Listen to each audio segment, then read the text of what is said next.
Good morning every one. ദൈവത്തിന്റെ അതിപരിശുദ്ധമായ നാം വാഴ്ത്തപ്പെടുമാറാട്ടെ. ഇന്നത്തെ മോർണിംഗ് മന്നയുടെ തലവാചകം മികച്ച ഉപകരണം. ഇന്നത്തെ നീ എന്നിലും ഞാൻ നിന്നിലും ആകുന്നത് പോലെ അവരും നമ്മിലാകേണ്ടതിന് തന്നെ നീ എനിക്ക് തന്നിട്ടുള്ള മഹത്വം ഞാൻ അവർക്ക് കൊടുത്തിരിക്കുന്നു.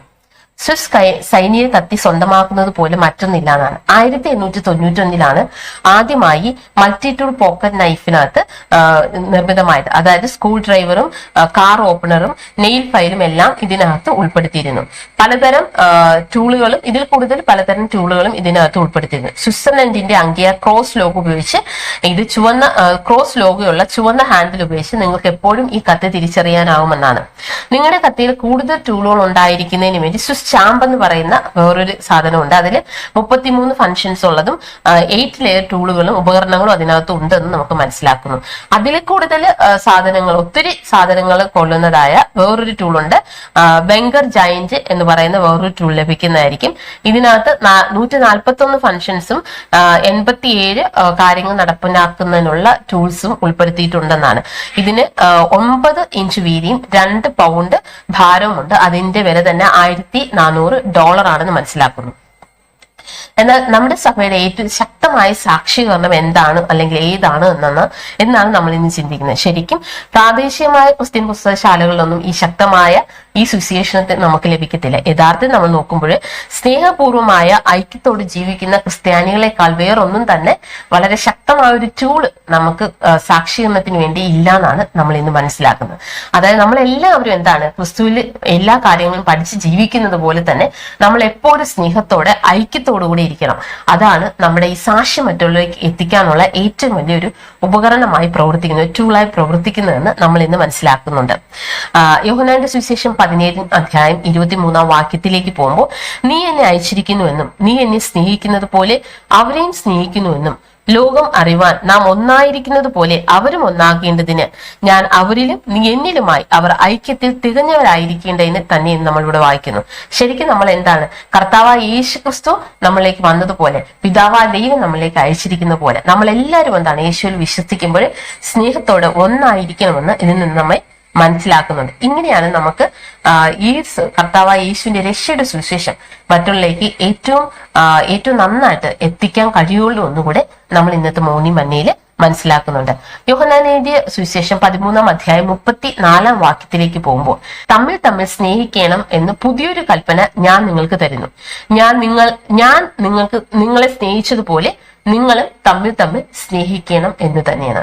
കർത്താവായ യേശുക്രിസ്തു നമ്മളെ എങ്ങനെയായിരിക്കും സ്നേഹിക്കും? ക്രൂശിൽ പോയി മരിച്ച് നമ്മെ സ്നേഹിച്ചു. അതുപോലെ എന്താണ് നമ്മൾ പരസ്പരം തമ്മിൽ സ്നേഹിക്കണം എന്ന് യേശുക്രിസ്തു നമ്മെ ഇവിടെ ഓർമ്മിപ്പിക്കുന്നുണ്ട്. അതിന് 35 വാക്യത്തിലേക്ക് പോകുമ്പോൾ നിങ്ങൾക്ക് തമ്മിൽ സ്നേഹമുണ്ടെങ്കിൽ നിങ്ങൾ എന്റെ ശിഷ്യന്മാരാകും. അപ്പൊ കർത്താവായ യേശുക്രിസ്തുവിന്റെ ശിഷ്യന്മാരാകുന്നതിന് ഉള്ള ഒരു ക്വാളിഫിക്കേഷൻ കൂടെയാണ് നമ്മൾ പരസ്പരം സ്നേഹിക്കുക എന്നതെന്ന് നമ്മൾ മനസ്സിലാക്കുന്നുണ്ട്. റോമർക്ക് എഴുതിയ ലേഖനം 12 അധ്യായം 5 വാക്യത്തിലേക്ക് പോകുമ്പോൾ അതുപോലെ പലരായ നാം ക്രിസ്തുവിൽ ഒരു ശരീരവും എല്ലാവരും തമ്മിൽ അവയവങ്ങളും ആകുന്നു എന്നാണ്.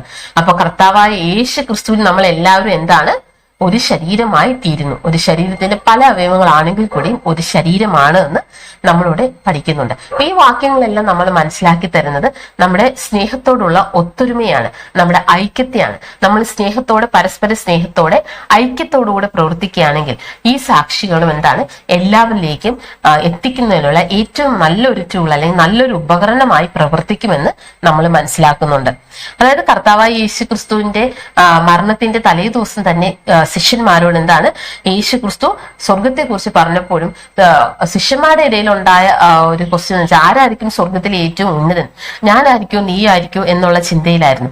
ശരിക്കും താഴ്മയോടെ അവരുടെ പാദങ്ങൾ കഴുകുമ്പോൾ പോലും യേശു ക്രിസ്തു അവരുടെ പാദങ്ങൾ കഴുകുമ്പോൾ പോലും അവരുടെ ഇടയിൽ അങ്ങനെ ഒരു ചിന്ത കടന്നു വന്നു എന്ന് നമുക്ക് മനസ്സിലാകുന്നു. അതുകൊണ്ട് തന്നെ ഗെത്സമനയിലേക്കുള്ള യാത്ര മധ്യേ യേശു ഇങ്ങനെ പ്രാർത്ഥിച്ചു, നീ എന്നെ അയച്ചിരിക്കുന്നു. യോഹന്നാന്റെ സുവിശേഷം 17:21 വാക്യം നീ എന്നെ അയച്ചിരിക്കുന്നു എന്ന് ലോകം വിശ്വസിപ്പാൻ അവർ എല്ലാവരും ഒന്നാകേണ്ടതിന് പിതാവേ നീ എന്നിലും ഞാൻ നിന്നിലും ആകുന്നത് പോലെ അവരും നമ്മിലാകേണ്ടതിന് തന്നെ എന്നാണ്. അപ്പൊ കർത്താവായ യേശുക്രിസ്തുവിടെ പ്രാർത്ഥന എന്തായിരുന്നു? നീ എന്നെ അയച്ചിരിക്കുന്നു എന്ന് ലോകം വിശ്വസിക്കേണ്ട കർത്താവിൽ വിശ്വസിക്കുന്ന എല്ലാവരും എങ്ങനെയായിരിക്കണം?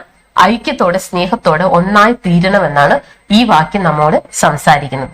അപ്പോൾ ഇന്നത്തെ മോർണിംഗ് മന്ന ശ്രവിക്കുന്ന എല്ലാവരും കർത്താവായ യേശുക്രിസ്തു നിങ്ങൾ സ്നേഹിക്കുന്നത് പോലെ പരസ്പരം സ്നേഹിച്ച് ഐക്യത്തോടെ സ്നേഹത്തോടെ ആയിരിക്കേണ്ടതിന് ദൈവം നമ്മേവരെയും സഹായിക്കുമാറാകട്ടെ. ഇന്നത്തെ ദിവസത്തിന്റെ അനുഗ്രഹത്തിനായി നമുക്ക് പ്രാർത്ഥിക്കാം. മഹോന്നതകൾ വാസം ചെയ്യുന്ന തിരുനാം വാഴ്ത്തപ്പെടുമാറാകട്ടെ. സ്വർഗാസുരങ്ങൾ അധിവസിക്കുന്നതിന് അങ്ങയുടെ നാം വാഴ്ത്തപ്പെടുമാറാകട്ടെ. രാജാതി രാജാവും കർത്താതി കർത്താവുമായ തിരുനാം വാഴ്ത്തപ്പെടുമാറാകട്ടെ. ഈ ദിവസം ഞങ്ങൾക്ക് ദാനം തന്നിരിക്കുന്ന നന്ദി അർപ്പിക്കുന്നു കർത്താവെ.